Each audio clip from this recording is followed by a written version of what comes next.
ஏண்டா அழகு அம்மா தாயே அம்மா தாயன்றா அம்மா பக்கத்துல வந்து அம்மா தாயின்னு கூப்பிடலாம்.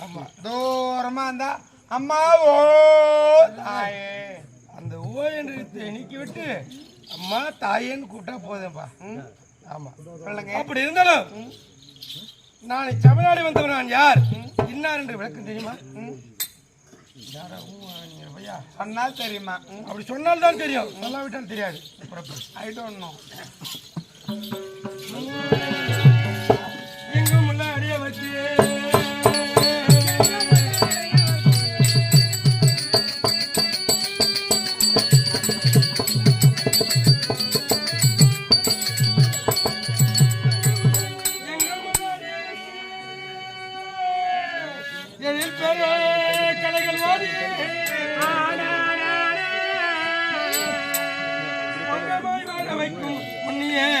என்று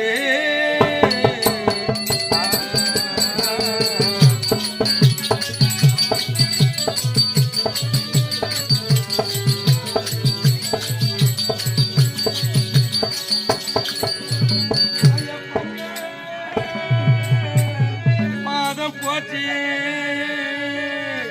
பாங்குட அயல் பகவ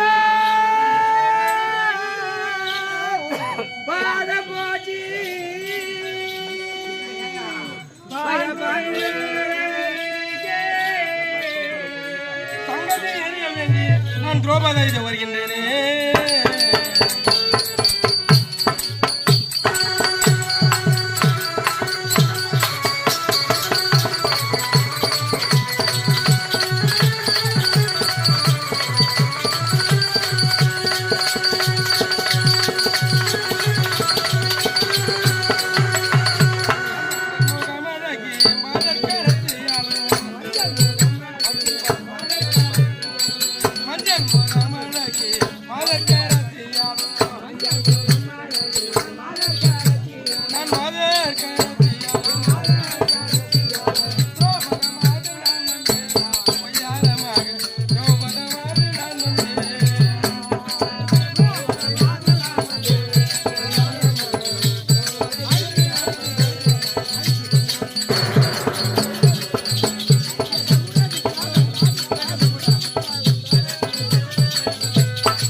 ஆமா. அப்படி நான் எங்கு பிறந்தேன், எப்படி வளர்ந்தேன், என் தாயார் என் தந்தையார் என்னை மாலையிட்ட கணவன் யார்? I don't know. அப்படி இருந்தாலும் நான் எங்கு பிறந்தேன் தெரியுமா? சொன்னா தெரியுமா? இந்த பாஞ்சால நாடு இருக்கு. பாஞ்சால நாட்டிலே. ஆமா, பாஞ்சால நாட்டிலே பாஞ்சால மன்னன் என்று சொல்லக்கூடிய துருவராஜன் மன்னனுக்கு வெகு நாட்களாக புத்திர சந்தானம். புத்திர சந்தானம்னா புத்திர சந்தானம். புத்திர சந்தானம், புத்திர சந்தானம். அப்படி புத்திர சந்தானம் பிள்ளை சந்தானம். பிள்ளை பாக்கியம் இல்லாத காரணத்தினால் பிறத்ததோர் யாகம் நடத்தினாங்க. என்ன யாகம் தெரியுமா? புத்திரை காமேஷி யாகம் நடத்தினாங்க. புத்திர காமேஷி யாகம். அந்த யாகத்தில் நான் பெண்ணாக பிறந்ததினால் எனக்கு யாகசேனா என்று பெயர். யாகசேனா.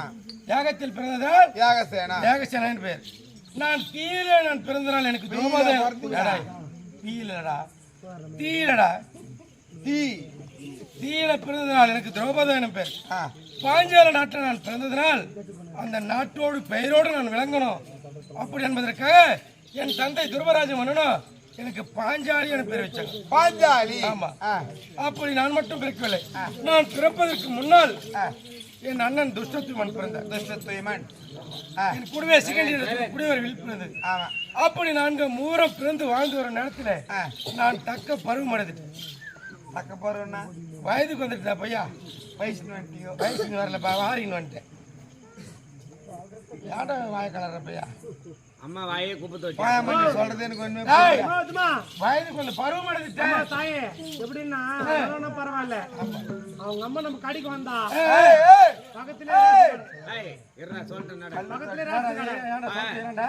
அவங்க அப்பா வந்து நம்மள மாதிரி கூத்தார மனுஷன். டெய்லியும் குடிப்பாரு. அந்த நேரம் பார்த்து அவங்க அப்பா ஒயின் ஷாப் பார்த்துக்கு அவங்க அம்மா வந்தாங்க பாரு. 200 ரூபாய் அவங்க அம்மாளுக்கு. எதுக்கு ரேஷன் கடை. ரேஷன் கடைக்கு. சக்கரை வாங்கணும், கரிசி வாங்கணும், பருப்பு வாங்கணும். 200 ரூபாய் கொத்த வரேன்னாமா. ஒரு 50 ரூபாய் கம்மியாகி போச்சு. 150 ரூபாய் கொத்தேன். ஏமாத்திட்டாங்க அம்மா வரமான்னு சொல்லிட்டு. 200 ரூபாய் 50 ரூபாய் கம்மியா பேசி வரலையா? 150 ரூபாய் வரல பாருங்க அம்மா. எங்க அம்மா சம்சேர் இல்ல. சொன்ன வாக்கு தவறக்கூடாது. அந்த 200 ரூபாய்னா 200 தான். 200 ரூபாய் தான்.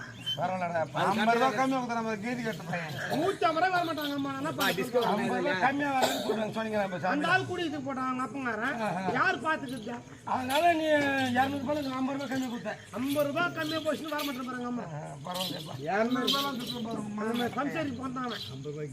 எங்க அம்மா சம்சேர் 50 ரூபாய் கேஜில போயிட்டேன். அப்படி இருந்தாலும்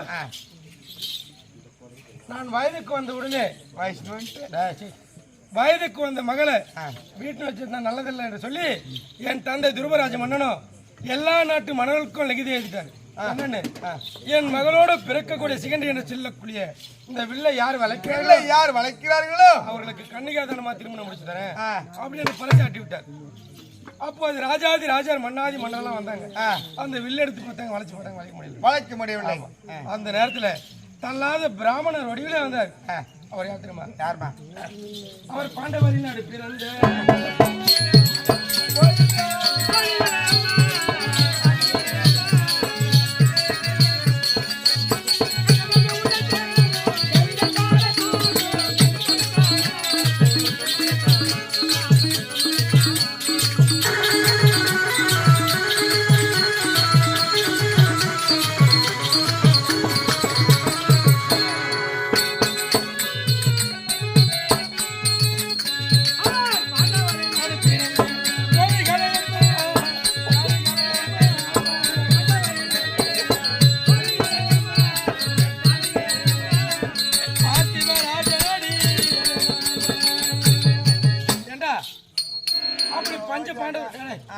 பஞ்ச பாண்டவர்களில் 2 பேருக்கு இளையோர், 2 பேருக்கு மூத்தோர், நடுவு நாயகனாக விளக்கக்கூடியவர். நடுவில் இருக்கிறவர் 2 பேருக்கு மேல 2 பேருக்கு நடுவில் இருக்கிறவர். ஆமாப்பா.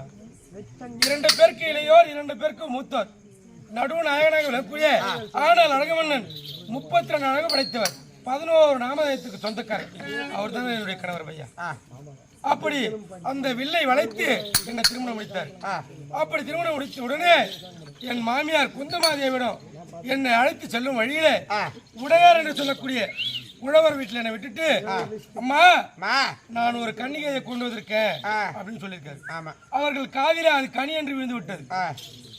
கன்னிக்கும் கனிக்கும் ஒரே தான். ஆமா.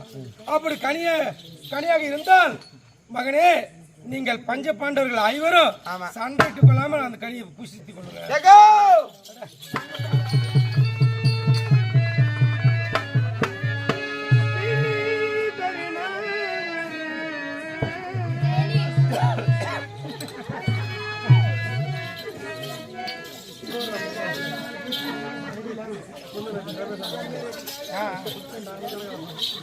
வாடா பையன், என்னடா அப்படி பஞ்ச பாண்டவர்களை என் மாமியார் குந்தமாதேவி பஞ்ச பாண்டவர்களை பகிர்ந்து கொள்ள வேண்டும் என்று பறைசாட்டி விட்டாங்க.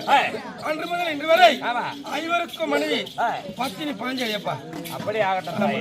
அப்படி இருந்தாலும் இன்றைய தினம் எதற்காக வெளிப்பட்டிருக்கேன்? எதற்காக என்றால் 18 நாள் பாரத போர் நடக்க இருப்பதால் நாங்கள் என் கணவருக்கு வாக்கப்பட்ட தேவிமார்கள் மொத்தம் 8 பேர். 8 தேவிமார்கள். அப்படி 8 தேவிமார்களும் கார்த்திகை மாதம் வெள்ளிக்கிழமை தோறும் மாங்கல்ய பூஜை செய்வது வழக்கம். எதற்காக என்றால் பாரத போரிலே எங்கள் கணவர்களே ஜெயிக்க வேண்டும், யுத்தத்திலே எங்கள் கணவர்கள் ஜெயிக்க வேண்டும், அவர்களுக்கு எந்த ஒரு இடரும் நேராமல் இருக்க வேண்டும் என்பதற்காக மாங்கல்ய பூஜை செய்தால் ஏய், எங்கள் கணவர்களே ஜெயிப்பார்கள் என்று அதற்காக ஐதீகம். ஆமா இன்றைய தினத்திலே ஏய், நான் வெளிப்பட்டிருக்கேன். ஆமா. நான் மட்டும் பூஜையில் அமர்ந்தால் போதாது, ஏய், என் தங்கைகள் அக்கா தங்கை அனைவரும் வர வேண்டும். அப்படி ஆகட்டும். ஆகையால் நான் அழைத்து நின்று ஏய், அனைத்து தங்கைமாரும் அழைத்து வர வேண்டும். அப்படி ஆகட்டும். சென்று வாருங்களம்மா. கேளுங்க செவர்களே, பத்திரி பாஞ்சாலி காண்க